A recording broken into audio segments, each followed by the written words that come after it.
Pernah nggak sih bingung sampah itu harus dibuang kemana? Nah, hari ini aku bakalan ngajarin kalian semua untuk memilah sampah sesuai tempatnya. Yuk, ikutin! Jadi, kita memerlukan 3 tempat sampah.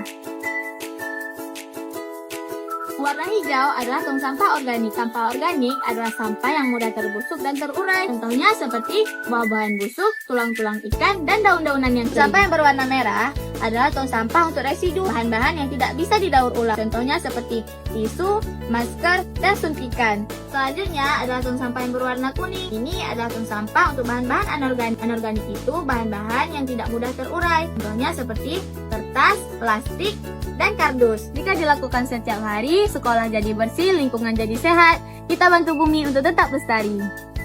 Ayo pilah sampah dari sumbernya, kecil bagi kita, besar bagi bumi.